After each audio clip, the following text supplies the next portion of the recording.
Հրաժարադատության նախարար Սրփի Գալյանը օրերս հայտարարեց, որ սահմանադրության տեքստն արդեն պատրաստ է եւ այն պետք է քննարկվի ներողություն ԿՊ վարչության նիստում, սակայն սահմանադրական բարեփոխումների հանձնաժողովի անդամ Արթուր Սաքունցը մեր լրատվամիջոցի հետ հարցազրույցում նշեց, որ տեքստին ամբողջովին ծանոթ չէ, որտեղ այն ամբողջովին չի քննարկվել հանձնաժողովում։ Հիմա ուզում եմ ճշտել ինչ իմաստուներ այդքան ռեսուրս ժամանակ ծախսել եւ նման հանձնաժողով ստեղծել, եթե հանձնաժողովի անդամները նույնիսկ պետք է ամբողջովին տեքստին ծանոթ չլինեին, կարող եք միանգամից ԿՊ վարչության նիստում դա հաստատել։ Եվ պարոն Փաշինյան, նախորդ 5 շաբթի ճեպազրույցում դուք հաստատեցիք, որ Ցեղասպանության թանգարան ինստիտուտի արդեն նախկին տնօրեն Էդիտա Գզոյանը ձեր ցուցումով է հրաժարական տվել, քանի որ համարձակվել է, այսպես ասած, ԱՄՆ փոխնախագահ Վենսին նվիրել Արցախի պատմության մասին գիրք։ Եվ դա համարեցիք սադրիչ քայլ, սակայն 2019 թվականին հոկտեմբերին Արցախը Հայաստան է եւ վերջ, այս ձեր հայտարարությունից 2 ամիս անց դուք Ռուսաստանի նախագահին նվիրեցիք ռուսաստանցի նախկին միջնորդ Վլադիմիր Կազիմիրովի հեղինակած Խաղաղություն Ղարաբաղի ներողություն աշխատությունը։ Չեք պատրաստվում մի հրաժարականի դիմումել դուք գրեք, քանի որ շատերը ձեր այս քայլը գնահատում են սադրիչ եւ ասում են, որ դուք եք սադրել 44-օրյա պատերազմը նման քայլով։ Շնորհակալություն։ Գիտեք ինչ 44-օրյա պատերազմը ով է սադրել, ով չի սադրել, կարծում եմ այդ հարցի պատասխանը տվել է Հայաստանի Հանրապետության ժողովուրդը 2021 թվականի արտահերթ խորհրդարանական ընտրություններում։ Ես ձեզ էլի ուզում եմ հիշեցնել, որ անդադ որ ասում եք չեք պատրաստվում հրաժարական տալ, չեք պատրաստվում հրաժարական տալ, ես 2 անգամ հրաժարական եմ տվել։ Մեկը 2018 թվականին, մեկը 2021 թվականին։ Այդ հրաժարականի արդյունքում հրավիրվել են արտահերթ խորհրդարանական ընտրություններ եւ այդ ձեր ասած իրադրությունները դրվել են ժողովրդի դատին եւ ժողովուրդը իր որոշումը կայացրել է։ Ինչ վերաբերվում է Ցեղասպանության թանգարան ինստիտուտի տնօրենի հետ կապված իրադրությանը, ամենայն հարգանքով, բայց ես էլի արձանագրում եմ, որ սա պետություն է, չի կարող ամեն առանձին պոակ վարել իր կամ հիմնադրամ վարել իր առանձին վերցրած արտաքին քաղաքականությունը։ Երբ որ Ամերիկայի Միացյալ Նահանգների փոխնախագահը այցելում է Հայաստանի Հանրապետություն, եկեք արձանագրենք, որ դա պատմական այց է եւ առաջին անգամ Միացյալ Նահանգների փոխնախագահը այցելում է Հայաստանի Հանրապետություն։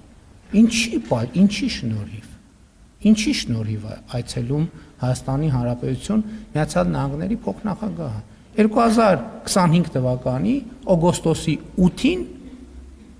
Վաշինգտոնում հաստատված խաղաղության շնորհիվ,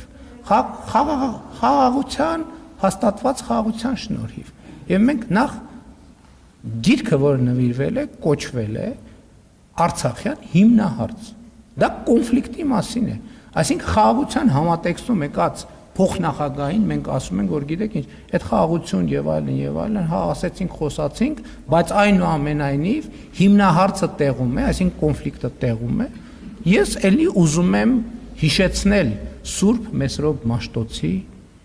հայերեն առաջին թարգմանած տեքստը. ճանաչել իմաստությունը եւ խրատը, իմանալ հանճարի խոսքերը, ընկալել խոսքի բարդ դարձվածքները, հասկանալ ճշմարիտ արդարությունը եւ ուղղել իրավունքը, պարզամիտներին խորագիտություն եւ երիտասարդներին միտք ու հանճար տալու համար, որպեսզի դրանք լսելով իմաստունն ավելի իմաստուն լինի, իսկ հանճարեղը առաջնորդություն ստանա թափանցի առակների եւ խորին ասույթների մեջ, իմաստունների ճառերի եւ դրանց այլաբանությունների մեջ։ Ընդհանրապես ես կարծում եմ, որ մենք Մեսրոպ Մաշտոցի ուղերձը, այդ որ մենք ասում ենք մեր արժեքները, մեր ինքնությունը պետքա կարդանք։ Եվ այնց անենք, որ երիտասարդությունն է կարդա, եւ ոչ թե այնպիսի բառերով եւ նախադասություններով դա մատուցենք, որ ոչ մեկ չհասկանա, թե ինչ է գրված։ Այո, ես կայացրել եմ որոշում, ես կայացրել եմ ճիշտ որոշում եւ յուրաքանչյուր պետական պաշտոնյա պետքա ինքը իրեն հաշիվ տա, որ